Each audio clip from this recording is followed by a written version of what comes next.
Ceci est une classe inversée utilisée dans le cadre d'un cours de chimie qui introduit les notions d'acide ainsi que leur nomenclature, de base avec un rappel de nomenclature et de pH, une définition simple, sans calcul, quelques exemples et puis qui pose la notion d'indicateur coloré. Au retour en classe, les élèves sont amenés à mesurer quelques pH, à réaliser une réaction de neutralisation et à essayer de la formaliser telle qu'ils ont pu le faire avec la précipitation. Vous trouvez entre les petites vidéos les questions posées à l'aide d'un quiz Moodle. Vous pouvez mettre sur pause pour tenter d'y répondre. Un acide est un composé qui est capable de libérer des ions H+ en solution. Rappelons que la formule brute des acides minéraux commence par l'hydrogène et qu'ils sont tous solubles dans l'eau et qu'en conséquence, ils se dissocient tous. Alors, au moins partiellement, on verra ça en deuxième année, certains se dissocient plus que d'autres, c'est-à-dire que certains groupes de molécules sont tous dissociés, alors que d'autres, certaines molécules sont dissociées et pas toutes. L'exemple, c'est HCl, lorsqu'on le met en milieu aqueux, eh bien, il va libérer les ions H+, et Cl-. On voit qu'il libère un ion H+, cela signifie qu'il s'agit d'un acide. Pour rappel, en chimie organique, la formule brute des acides finit par COOH. Ça veut dire que le H, cette fois, se trouve à la fin de la formule brute. L'exemple que vous devez retenir, c'est l'acide acétique, CH3COOH, qui se sépare en CH3COO- plus H+, et qui donc libère aussi un ion H+ en solution, et est donc acide.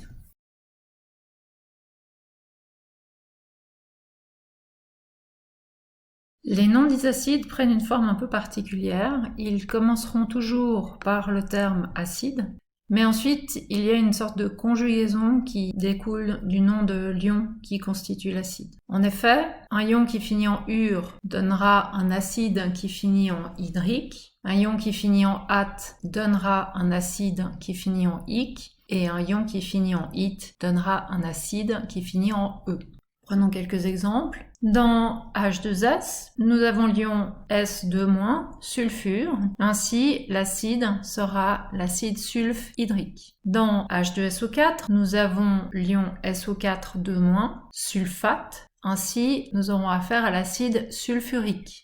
Et dans H2SO3, nous avons affaire au ion SO3-2-, sulfite. Le nom de l'acide sera acide sulfureux.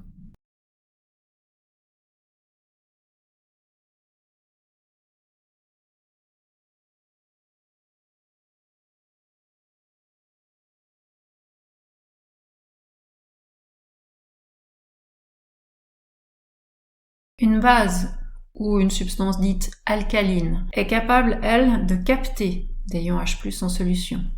Cela signifie que tous les hydroxydes solubles sont des bases, parce qu'un hydroxyde soluble comme NaOH va libérer donc un ion hydroxyle, OH-, et un OH- est capable de capter un H+ pour former une molécule connue, H2O. Il existe une autre base minérale que vous devez connaître, c'est l'ammoniac. L'ammoniac NH3 est également capable de capter un ion H+, pour former quelque chose de connu, en l'occurrence l'ion ammonium.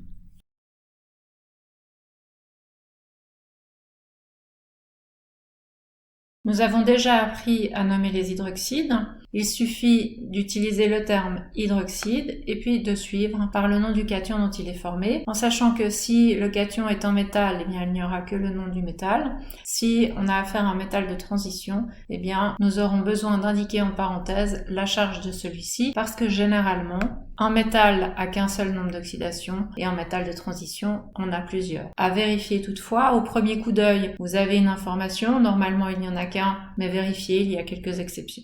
Ainsi, si j'ai du CaOH2 qui contient l'ion calcium, eh bien je parlerai d'hydroxyde de calcium. Mais si j'ai du FeOH3 qui contient l'ion Fe3+, alors qu'il existe également du Fe2+, je ne pourrai pas juste parler d'hydroxyde de fer. Il faudra que je précise hydroxyde de fer 3 ici. Donc hydroxyde de fer 3+, ou alors on peut l'utiliser aussi à l'ancienne en indiquant en chiffres romains hydroxyde de fer 3.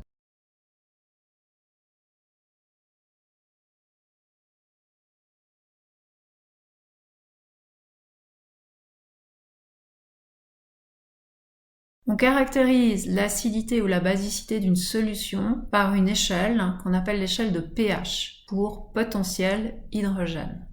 Cette échelle s'étend de 0 à 14 en passant par le chiffre 7 qui correspond à la neutralité. Cette neutralité est un moment extrêmement fin où on a en solution exactement le même nombre de ions H+, que d'ions OH-. Par contre, il suffit qu'il y ait quelques ions H+, en plus que les ions OH- pour qu'on dise qu'il s'agit d'une solution acide. De même, il suffit qu'il y ait quelques ions OH- en plus que les ions H+, et on va dire à ce moment-là qu'on a affaire à une solution basique. Bien entendu, plus on s'éloigne du 7, plus il y a soit de ions H+, si on va vers le 0, soit de ions OH- si on va vers le 14. Il y a une gamme énorme qui s'étend entre les deux, et donc on a des pH qui peuvent être différents, des solutions qui peuvent être un peu acides, très acides, un peu basiques, très basiques.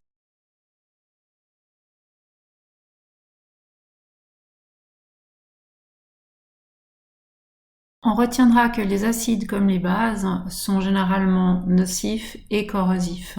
Pour les manipuler, il faut absolument porter des lunettes et si on devait souiller notre peau, aller rincer à grande eau immédiatement. Les acides piquent, donc on sent qu'on a de l'acide sur la main et on va assez spontanément se laver les mains. Par contre, les bases ont plutôt tendance à laisser sur la peau une sensation assez douce et on réagira peut-être moins vite, ce qui serait une erreur parce que c'est tout autant dangereux.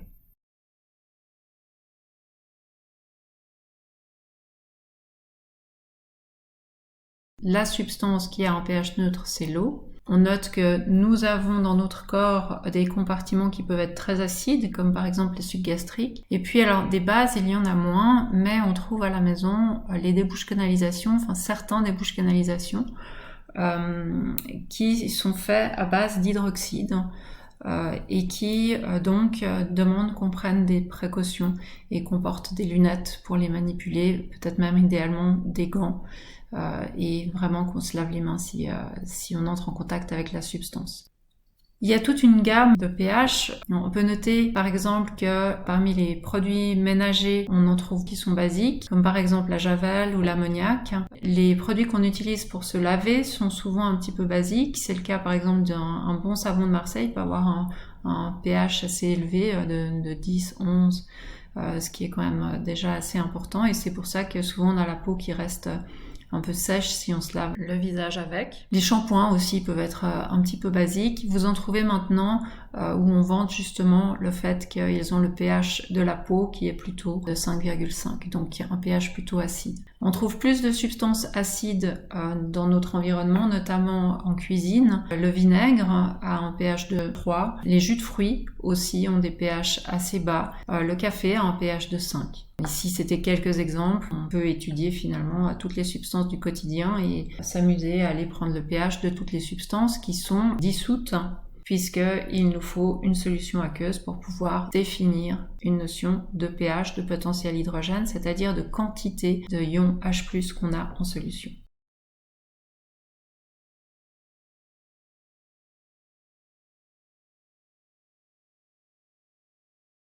Il existe des substances fort utiles en chimie qui changent de couleur selon si elles se trouvent en milieu acide ou en milieu basique. Une des substances que nous allons utiliser est le bleu de bromothymol, qui est ici au milieu de toute une série d'exemples. Et nous voyons que ce bleu de bromothymol a une couleur bleue effectivement en milieu basique, donc après un pH de 7.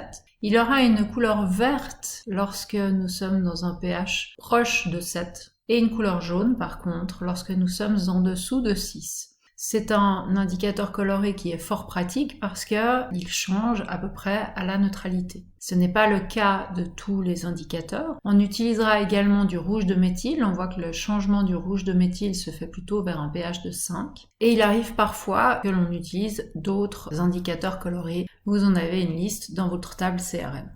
On pourrait croire que les indicateurs colorés sont des produits de laboratoire, mais en réalité, ils s'inspirent de substances que l'on trouve dans la vie courante. Le premier exemple est les hortensias. Les hortensias ont des fleurs qui peuvent prendre une couleur bleue ou rose selon le pH du sol. Le chou rouge est également un indicateur très intéressant. On peut en faire une solution et utiliser cette solution pour déterminer un pH. On a une couleur rouge si le pH est très acide, une couleur violette qui correspond à un pH de 6 environ, couleur qu'il exprime généralement en terre, et puis on voit qu'il est bleu à un pH de 8 et qu'il passe ensuite à une coloration jaune lorsqu'il est en milieu plus basique. Les framboises ont aussi cette propriété, c'est un petit peu moins varié et extraordinaire, mais en soit c'est aussi très intéressant puisque on a pour quelque chose d'acide du rouge et pour quelque chose de basique du vert. C'est quelque chose qu'on utilisera en classe. On est parti